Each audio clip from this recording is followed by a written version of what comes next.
বেগুন দিয়ে গোটা গোটা লোটে মাছের ঝাল শীতের দুপুরে এইভাবে একবার বানিয়ে দেখুন, জিভে স্বাদ লেগে থাকবে, মাছ একটাও ভাঙবে না। মাছ না ভেঙে কিভাবে নরম ঝাল মশলাদার লোটে মাছের তরকারি বানাবেন সেটাই পেয়ে যাবেন আজকের এই ভিডিওতে। একদম ঘরোয়া স্বাদে সহজ পদ্ধতিতে বেগুন দিয়ে গোটা গোটা লোটে মাছের ঝাল এইভাবে রান্না করে দেখুন, গরম ভাতে দারুণ লাগে খেতে। নমস্কার বন্ধুরা, আপনাদের সবাইকে স্বাগত জানাই আহারে বাহার রান্নাঘরে। লোটে মাছ ভালোবাসে না এমন বাঙালি খুব কমই আছে, কিন্তু লোটে মাছের স্বাদ যেমনই হোক না কেন রান্নার সময় ভেঙে যায়, এটাই সবথেকে বড় সমস্যা। আজকের এই ভিডিওতে পেয়ে যাবেন কিভাবে গোটা রেখে মাছ না ভেঙে রান্না করবেন। তো চলুন দেরি না করে রেসিপিটা দেখে নেওয়া যাক। আজকে লোটে মাছের ঝাল করার জন্য আমি এখানে 500 গ্রাম লোটে মাছ নিয়েছি। দেখুন, মাছগুলো বিশাল বড় বড় সাইজের, 4টে মাছ। মাছগুলোকে প্রথমে আমাদের কেটে নিতে হবে।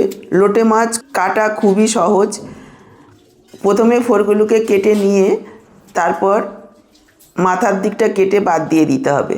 তারপর যেহেতু মাছগুলো একটু বড় সাইজের, আমি 3 টুকরো করে কেটে নিচ্ছি। আপনারা চাইলে 2 টুকরোও করতে পারেন বা আপনাদের পছন্দ অনুযায়ী সাইজের করে কেটে নেবেন। ধুয়ে নিয়ে চলে এসেছি। এবার একটু দিয়ে দিচ্ছি পরিমাণ মতো লবণ, দিয়ে দিচ্ছি একটু হলুদ গুঁড়ো, দিয়ে দিচ্ছি একটু লাল লঙ্কার গুঁড়ো। এবার মাছগুলোকে মেখে 10 মিনিটের জন্য রেখে দেব। মাছগুলো ধোয়ার পর একটু 5 থেকে 10 মিনিট যাতে জলটা ভালোভাবে ঝরে যায়, তাহলে মশলাটা মাছের ভেতরে খুব ভালোভাবে ঢুকে যেতে পারবে। মাছটা মাখানো থাকুক। এই সময় আমি নিয়েছি একটা বেগুন। এখন শীতের বেগুন, দেখুন বেগুনটাও কতটা সুন্দর দেখতে, খেতেও এইভাবে বেগুন দিয়ে রান্না করলে দুর্দান্ত লাগে। বেগুনটাকে আমি এইভাবে একটু লম্বা লম্বা করে কেটে নিচ্ছি, খুব বেশি মোটাও নয় আবার একেবারে সরুও নয়। বেগুনটা কেটে নিয়েছি। এবার কেটে নেব একটা পেঁয়াজ। আমি বড় সাইজের একটা পেঁয়াজ দিচ্ছি, আপনারা চাইলে মিডিয়াম সাইজের 2টোও দিতে পারেন। পেঁয়াজটাকে দেখুন এইভাবে বড় বড় টুকরো করে কেটে নিচ্ছি। টুকরো করে কেটে রাখা পেঁয়াজটাকে নিয়ে নিচ্ছি মিক্সচারের জারে। সাথে দিয়ে দিচ্ছি 1/2 ইঞ্চি পরিমাণ আদা আর 10-12 কোয়া রসুন। তারপর দেখুন এইভাবে একটু পেস্ট করে রেখেছি। এদিকে গ্যাস অন করে কড়াই বসিয়ে দিয়ে দিলাম সর্ষের তেল। এই রান্নাটা সর্ষের তেলে করলেই বেশি ভালো লাগবে। তেল গরম হয়ে গেলে দিয়ে দিচ্ছি কেটে রাখা বেগুন। বেগুনগুলোকে একটু ভেজে নেব। দিয়ে দিচ্ছি পরিমাণ মতো লবণ আর দিয়ে দিচ্ছি একটু হলুদ গুঁড়ো। গ্যাসের ফ্লেমটাকে হাইতে রেখে বেগুনটাকে একেবারে লালচে করে ভেজে তুলে রাখবো। ঢাকা দেব না, তাহলে বেগুনে জল ছেড়ে দেবে, বেগুনগুলো গলে যাবে। ঢাকা খোলা অবস্থায় গ্যাসের ফ্লেমটাকে মিডিয়াম হাইতে রেখে বেগুনগুলোকে দেখুন লালচে করে ভেজে নিয়েছি। এবার বেগুনগুলোকে তুলে রাখবো।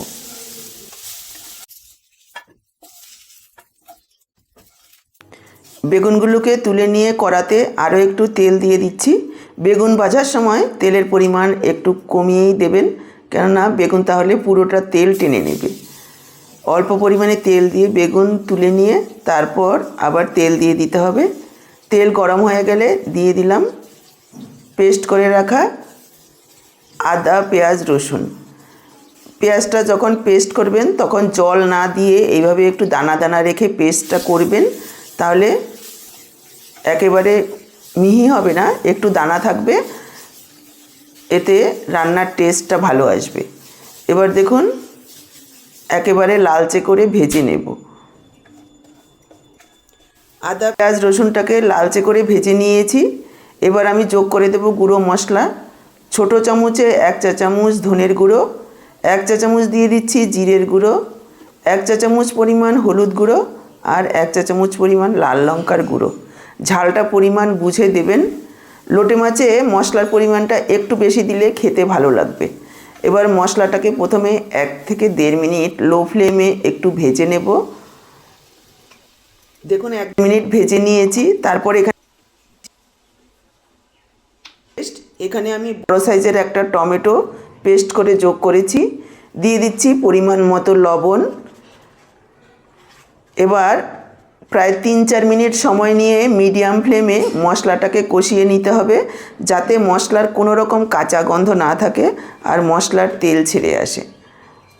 লো ফ্লেমে রেখে একটু ঢাকা দিয়ে কষাবো, মাঝে মাঝে ঢাকা তুলে ঢাকা দিয়ে প্রায় 3-4 মিনিট সময় নিয়ে মশলাটাকে কষিয়ে নিয়েছি। দেখেই বুঝতে পারছেন মশলার খুব সুন্দরভাবে তেল ছেড়েছে আর মশলাটার কালার চেঞ্জ হয়ে একেবারে দানা দানা হয়েছে। এইভাবে মশলাটাকে একটু কষা কষা করে নিতে হবে, তাহলে টেস্টটা ভালো আসবে। এবার আমি যোগ করে দিচ্ছি ম্যারিনেট করে রাখা লোটে মাছ। মাছ দেওয়ার সাথে সাথে কোনো রকম অপেক্ষা না করে মাছটাকে মশলার সাথে খুব ভালোভাবে মিশিয়ে নিতে হবে। মাছ দেওয়ার সময় গ্যাসের ফ্লেমটাকে লোতে রাখবেন, তাহলে মশলাটা মেশাতে সুবিধা হবে। ভালোভাবে মিশিয়ে নেওয়ার পর আর কোনো রকম নাড়াচাড়া করা যাবে না, ঢাকা দিয়ে দিতে হবে। ঢাকা দিয়ে প্রায় 8 থেকে 10 মিনিট রান্না করতে হবে। দেখুন ঢাকা দিয়ে 8-10 মিনিট রান্না করে নিয়েছি। লোটে মাছের থেকে অনেকটাই জল বেরিয়েছে।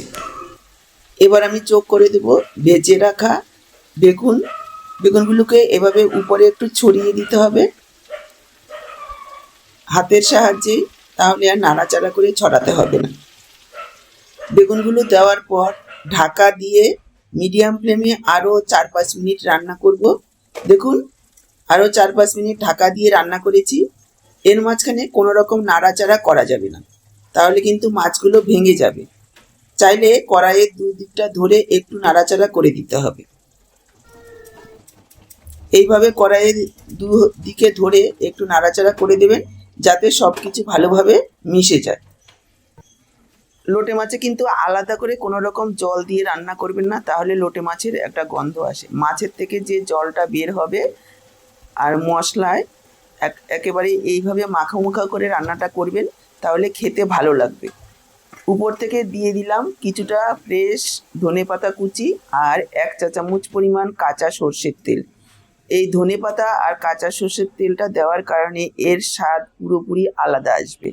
এবার গ্যাসটাকে অফ করে ঢেকে রেখে দেব 5 মিনিট। 5 মিনিট পর দেখুন আমি পরিবেশন করে দিচ্ছি।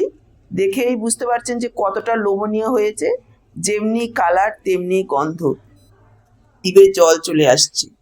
এইভাবে একবার রান্না করে দেখুন, আশা করছি আপনাদেরও নিশ্চয়ই ভীষণ ভালো লাগবে। বাড়িতে যদি এইভাবে একবার রান্না করেন তাহলে অবশ্যই কমেন্টে জানাবেন যে আপনাদের কেমন লাগলো। এইভাবে রান্না করে গরম গরম ভাতের সাথে পরিবেশন করুন, ছোট থেকে বড় সবাই চেটেপুটে খাবে।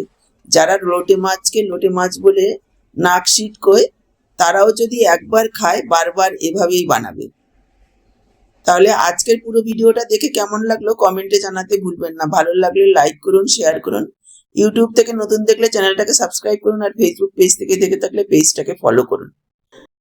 আজকে এই পর্যন্ত, আবার দেখা হবে নতুন কোনো রেসিপির সাথে। সবাই ভালো থাকুন, সুস্থ থাকুন।